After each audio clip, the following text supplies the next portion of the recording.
Welcome to Forest Edge Elementary School, the newest school in the Oregon School District.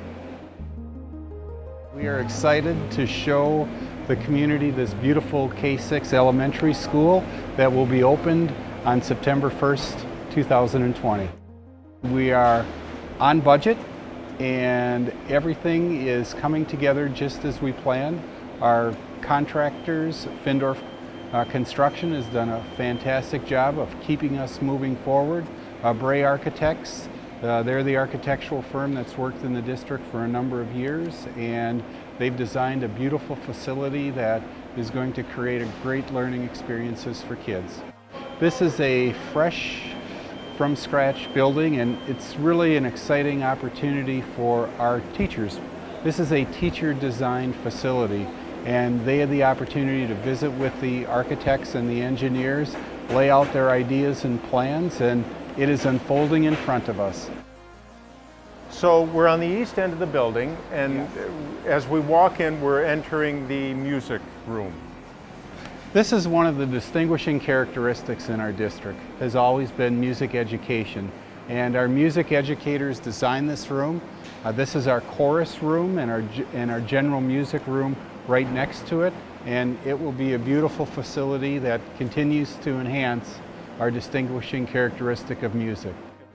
This is one of 3 open-air courtyards, and the idea with the courtyards is to bring in natural light into the learning experience and also create in the courtyard a learning lab, so to speak, for students. So it really accentuates, as we look across the courtyard, you can see the natural light, and that was the #1 priority that both staff and community members on our task force group mentioned, was enhance the building with natural light. It's going to just billow right into the classroom. Yes, that's one of the things. It's called Carryover Light, and you'll see a number of lighting systems that are at the top of the ceiling, and that's to create buried or borrowed or carryover light into the learning areas.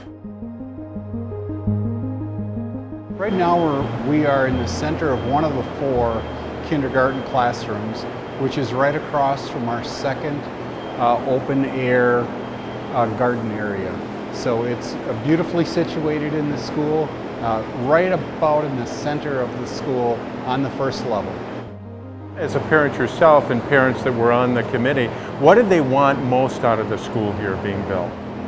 Well, the most important thing is the people, and that's not something we're building. They want to make sure that we have loving, caring people teaching their children.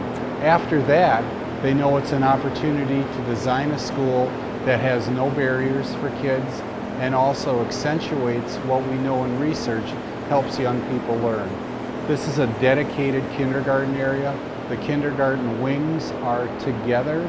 All of our classrooms are together, and then right across from the courtyard, so we can have indoor, I'll say traditional kindergarten learning, as well as access to the courtyards so kids can see and experience the natural world through growing.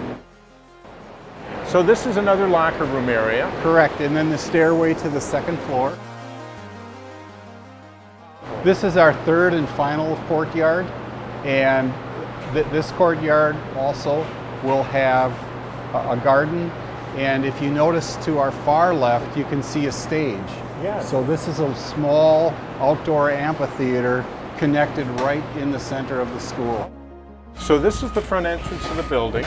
Yep. Of course, all this will be have double doors here. Yes, this will be a vestibule. Okay. And just like in our other schools, when you come in the main entrance, there will be a vestibule ahead of us, so we're sort of in an airlock, and we'll need to turn right and go into the office and then check in and register for the day. So once our students are here, that's the safety feature that's designed into the school. This is the cafeteria, and we also call it a multi-purpose room because when we're not using it for cafeteria, it's a large open space. There will be tables and small gathering areas, so classrooms can use it for small group instruction during the day, and obviously the community can use it during non-school hours. I And see there's a stage. Is yes, that correct? that is a special feature that we designed. I know community members that have been at RCI know the stage right in the Commons area. That was a theme that we brought forward from that design back in 2000 because of its extensive use. And we have that in this facility as well. As we look up to the ceiling, we can see the Clerestory Windows, again with the concept and the focus of bringing natural light into the facility. And there's nothing that can benefit our young people more in a calming way than having natural light in their large space. Absolutely.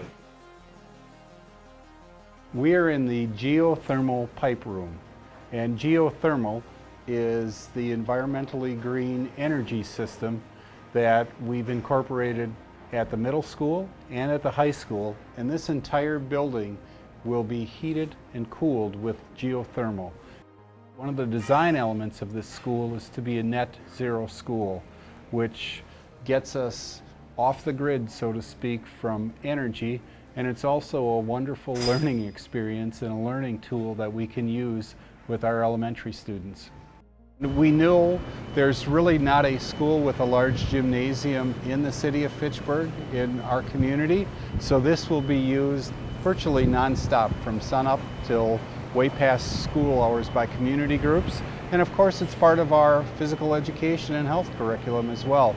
Important spaces for young people to be active, and physical activity is something our young people just aren't getting enough of these days. So the name, they've chosen the name Forest Edge, obviously, because of the beautiful view here. It will be the best view in the Oregon School District in the fall. We are living the Forest Edge name right here. And this is an open instructional area where teachers will be able to bring their classrooms, have great access to natural light, and we know that stimulates and enhances learning for young people. So here we're entering the Discovery Center? Yes. This is a classroom. Now we're into the Discovery Center. And like typical libraries, we'll have small group work areas. You'll notice the small group work areas are centered in the building and not associated with the sides of the building. And from an adult standpoint, all of this will be glass, so our staff will be able to look across the entire Discovery Center in one fell swoop. I'd like to take you forward to something the design team identified, and it's one of the key features of our Discovery Center. They've called it the nest. It jets out over the building, so the building comes to an end right about where we're standing, and the next 10 feet, this is an extension that jets out, and it will have an incredible view of the landscape around our facility, and again, it brings the Forest Edge right into our school. Yeah. And we're looking down on the center courtyard, and then the actual physical space is the kindergarten classrooms. And this is one of our typical class sizes. We're in the 4th, 5th, and 6th hallway. Again, all the classrooms are designed to look in a very similar way, but you'll notice, 4 large glass panels for natural light. And this is our STEM, or our STEAM Makerspace. That's science, technology, engineering, arts, and math. The design capacity for this school is 600 students. And remember, we were designing for 2 elements in terms of capacity. We were overcrowded at Prairie View, Netherwood, Brooklyn, and RCI. We're still overcrowded at the middle school. So we will start this school year, 2020 to 2021 school year, with about 400 students, plus or minus. So we have some idle capacity or some open seats for our growth as we look into the future. And then our plan when we open up a new 6, 7, 8 middle school, we'll take 6th graders out of this school. We'll turn RCI from a 5-6 intermediate school to a K-5 school, and that will provide additional capacity for us to continue to grow. Dr. Busler, thank you for the tour today. This is a fabulous building. We appreciate your time. It seems like we've been doing this for a number of years. Several with years, tours. several tours. This is Yes. the first new one, but we've Yes. been doing it and I've enjoyed my time with you. Yes. Well, we appreciate the coverage. It's so important for a community to have a historic event, whether it's remodeling a school, but this is opening up a new school. It doesn't happen that often. The last one was RCI 20 years ago, and we are so happy and proud of the work of our design team, our staff and community members that worked on it, and our community will love this school just as our children will.